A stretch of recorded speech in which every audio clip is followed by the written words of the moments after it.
Assalamualaikum warahmatullahi wabarakatuh. Salam sehat, salam sejahtera. Selamat pagi. Kali ini saya diminta untuk menjawab pertanyaan. Yang pertanyaan ini untuk dilontarkan oleh Ibu Eva ya di Kabupaten, lupa saya, Kabupaten Indramayu kalau nggak salah, dan juga dengan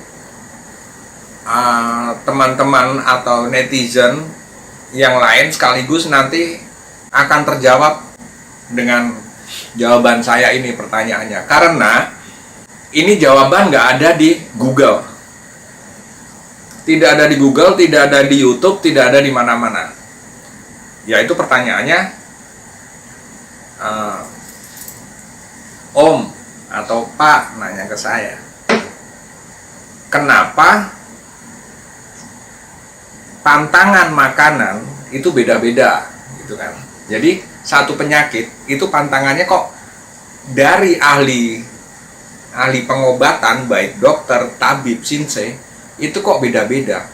Ada yang katanya makan ini boleh, yang dari sini bilang nggak boleh, sini nggak boleh, sini boleh.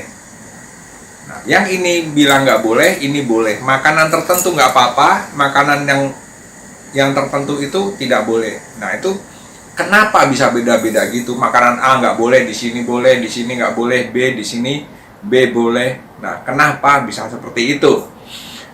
Jadi jawabannya gini, karena hanya ada di sini jawabannya. Kenapa bisa seperti itu?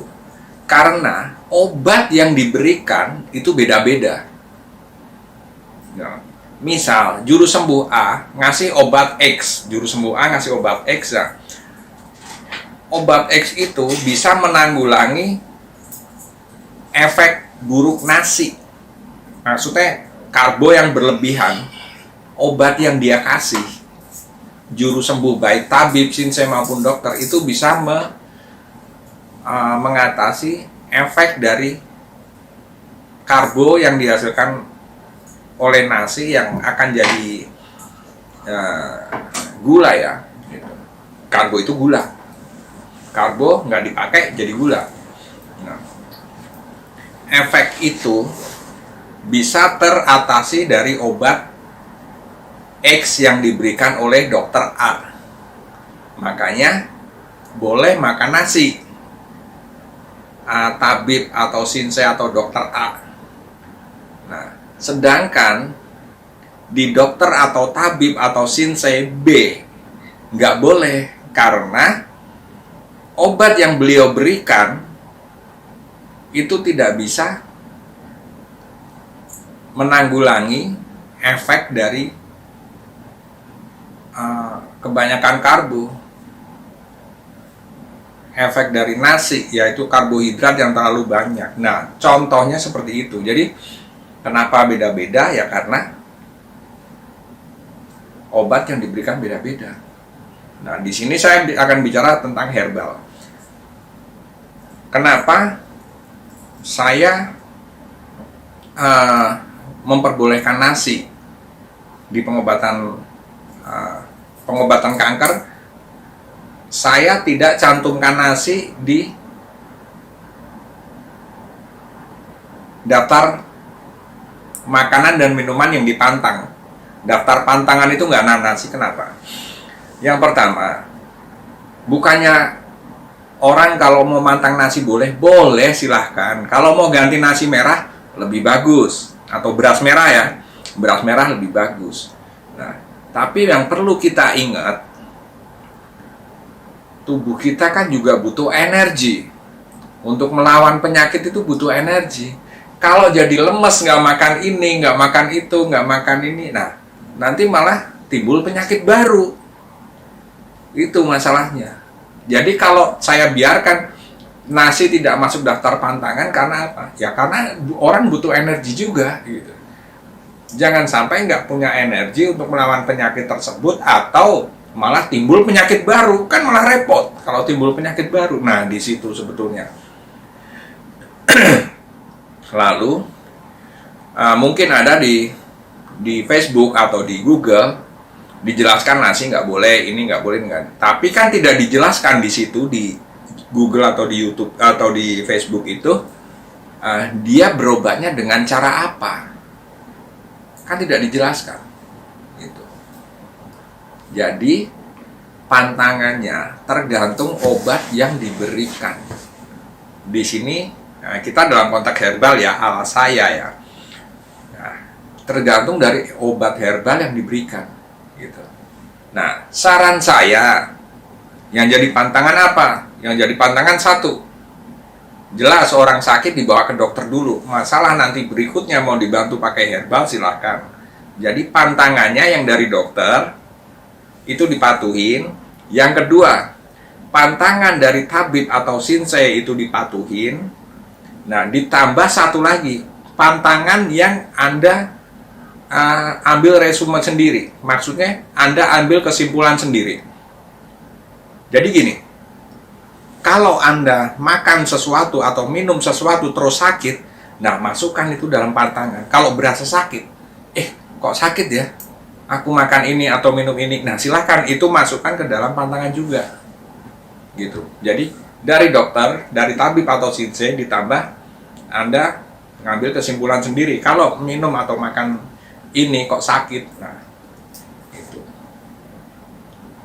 Jadi, saya kenapa tidak memaksakan untuk jangan makan nasi, karena apa? Ya kan bisa makan tapi sedikit saja. Gitu, maksud saya gitu. Jangan sampai terus jadi lemes juga, itu malah ya kalau sampai menimbulkan penyakit baru. Yang jelas kalau udah lemes nih, udah pasti nggak bisa ngelawan satu penyakit lah gitu. Kemampuan lawan penyakit itu berkurang. Gitu. Pasti. Tapi kalau kelebihan nutrisi, misal kelebihan karbo, ya udah pasti jadi gula.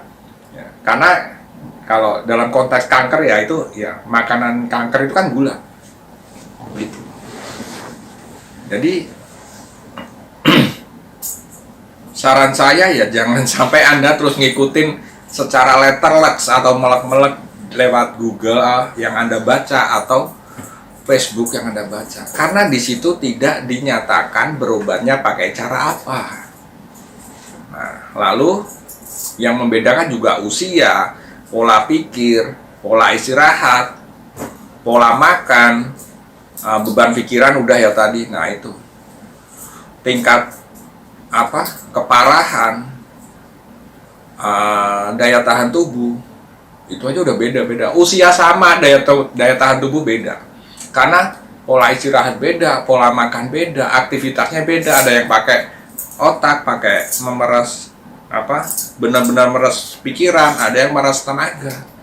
Jadi kita nggak bisa ngambil satu parameter tertentu. Yang jadi parameter ya diri Anda sendiri. Yang diukur kalau aku makan ini kok sakit ya gitu. Ya udah masukin dalam daftar pantangan. Ditambah pantangan dokter plus pantangan dari shinsei atau tabib yang Anda percaya atau sedang Anda konsumsi herbalnya itu. Maksud saya gitu, karena seandainya Anda lemes atau Anda jadi sakit mah atau ada gangguan lambung atau gangguan pencernakan karena ini itu nggak makan, terus semuanya berubah drastis secara frontal, misal harus makan yang mentah atau apa, ya repot. Kalau muncul penyakit baru, Anda kan balik lagi ke dokter, dideteksi lagi dengan alat, sakit ini, sakit itu, dikasih obat kimia lagi. Padahal kanker sebisa mungkin hindari kimia, nanti jadi obat kimia lagi. Nah, kan jadi repot. Penyakit yang tadinya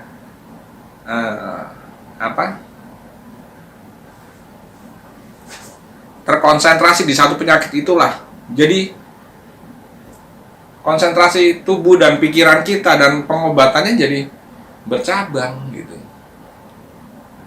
Maksud saya gitu. Jadi ya intinya pantangan 3, dokter, tabib, diri sendiri, ambil kesimpulan sendiri. Nah, yang tadi sudah saya jelaskan kenapa pantangan beda-beda, karena obatnya beda-beda. Yang ini nggak bisa nanggulangin efeknya ini, yang ini nggak bisa nanggulangin, ini bisa nanggulangin, makanya obatnya beda-beda gitu. karena masing-masing ada metode sendiri ya gitu. Dan setelah ini saya jelasin satu terapi untuk kanker. Kan nggak ada satu terapi untuk kanker, ada, yaitu hidrokolon atau pembersihan lewat anus, enema kopi dan enema mermakodia. Saya jelaskan dulu soal enema kopi. Ini pengobatan untuk kanker. Anda bisa lihat juga di Google enema kopi seperti apa. Nah, nanti saya jelaskannya lewat video. Cukup ya Mbak ya? 10 menit. Iya, sedang itu udah. Matiin aja.